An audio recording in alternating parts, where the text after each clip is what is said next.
5/10/2023 ಬೆಂಗಳೂರು ನಗರದ ಹೊಂಬೇಗೌಡ ನಗರದಲ್ಲಿರುವ ಕನ್ನಡ ಯುವಜನ ಸಂಘದ ಸಭಾಂಗಣದಲ್ಲಿ ಕನ್ನಡ ಭಾಷೆ ಮತ್ತು ಕನ್ನಡ ರಾಜ್ಯದ ಕುರಿತು ಇತಿಹಾಸದ ಬಗ್ಗೆ ಶ್ರೀಯುತ ರಾಮ್ ಕೆ ಹನುಮಂತಯ್ಯ, ಸಂಸ್ಥಾಪಕರು, ಕನ್ನಡಿಗರ ಸ್ನೇಹಕೂಟ, ಇವರು ಉಪನ್ಯಾಸವನ್ನ ನೀಡಿದರು. ವಸ್ತುಗಳನ್ನ ಒಂದು ಕಡೆಯಿಂದ ನೋಡೋಣ. ಎಷ್ಟು ವಸ್ತುಗಳನ್ನು ನಾವು ಕನ್ನಡದಲ್ಲಿ ಕರೀತಾ ಇದ್ದೀವಿ? ಆತ್ಮಾವಲೋಕನ ಮಾಡ್ಕೊಳ್ಳೋಣ. 50%, 40%, 30%, 25%, ಕೆಲವಕ್ಕಿಂತ ಕಡಿಮೆ. ಇದಕ್ಕಿಂತ ಅಧೋಗತಿ ಬೇಕಾ ನಮಗೆ? ನಾವು ಕನ್ನಡಿಗ, ಕನ್ನಡಕ್ಕೆ ನಾವು ಮರ್ಯಾದೆ ಕೊಡ್ತಾ ಇದ್ದೀವ? ಕನ್ನಡ ಭಾಷೆ ಕಡೆ ನಾವು ಗೌರವ ಕೊಡ್ತಾ ಇದ್ದೀವ? ನಮ್ಮನ್ನು ಕನ್ನಡಿಗರು ಅಂತ ಕರಿಬಹುದಾ?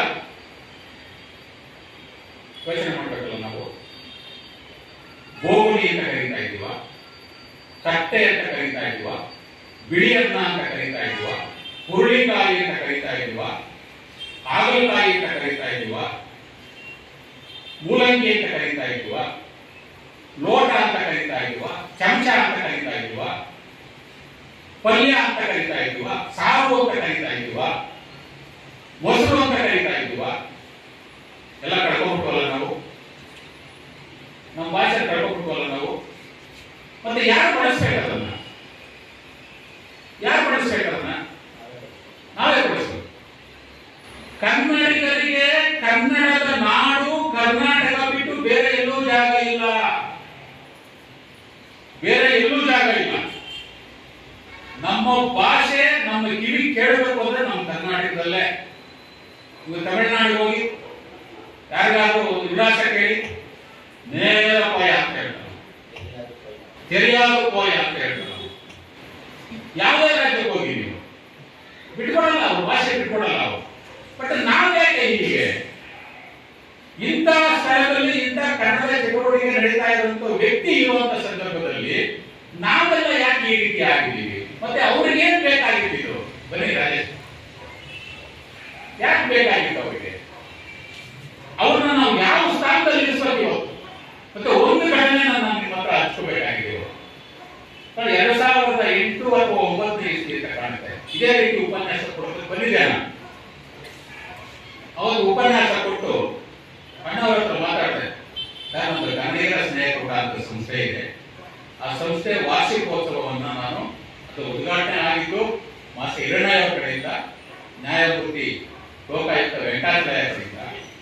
ಅದು ವಾರ್ಷಿಕೋತ್ಸವ ಪ್ರತಿ ವರ್ಷ ನವೆಂಬರ್ ತಿಂಗಳಲ್ಲಿ ಮಾಡ್ತೀನಿ. ಈ ವರ್ಷನೂ ಮಾಡ್ತೀನಿ. ದಯಮಾಡಿ ನೀವು ಬರಬೇಕು ಅಂತ ಹೇಳಿ ಬರ್ತೀನಿ. ಆದ್ರೆ ಒಂದು ಕಂಡೀಷನ್.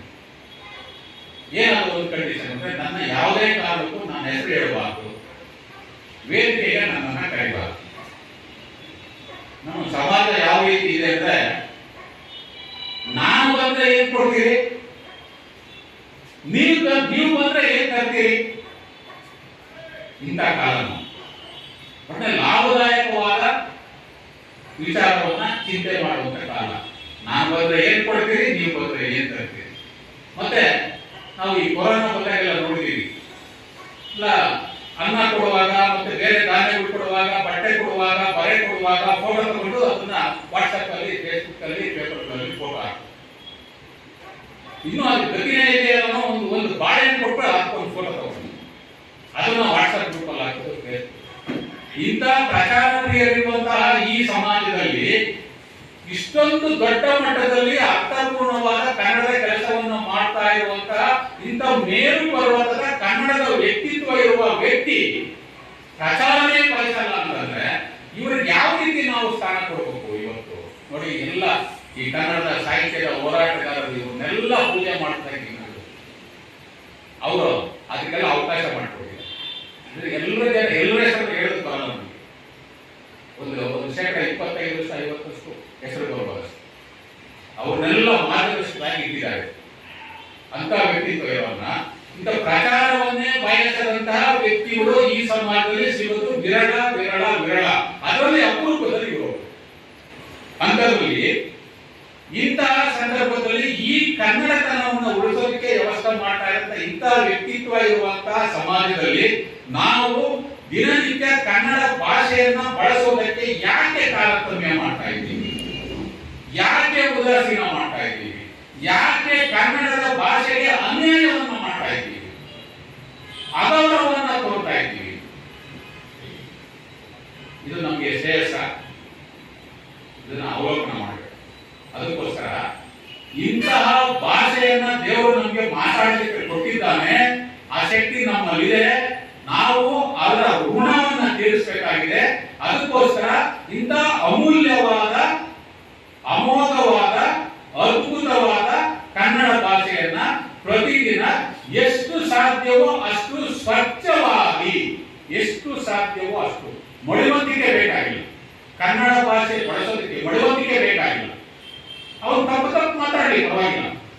ಯಾವ ಬೇರೆ ಭಾಷೆ ಒಂದು ಅವನೇನೋ ಮಾತಾಡ್ಬೇಕಂದ್ರೆ ಅಪಹಾಸ್ಯ ಮಾಡಬೇಡ. ಯಾಕಂದ್ರೆ ನಾವು ಅವನ್ನ ಅಲ್ಲೇ ತಂದೀರ್ ಹಾಕ್ಬಿಟ್ರೆ ಅವ್ನ ಮುಂದಕ್ಕೆ ಮಾತಾಡಕ್ ಹೋಗಲ್ಲ.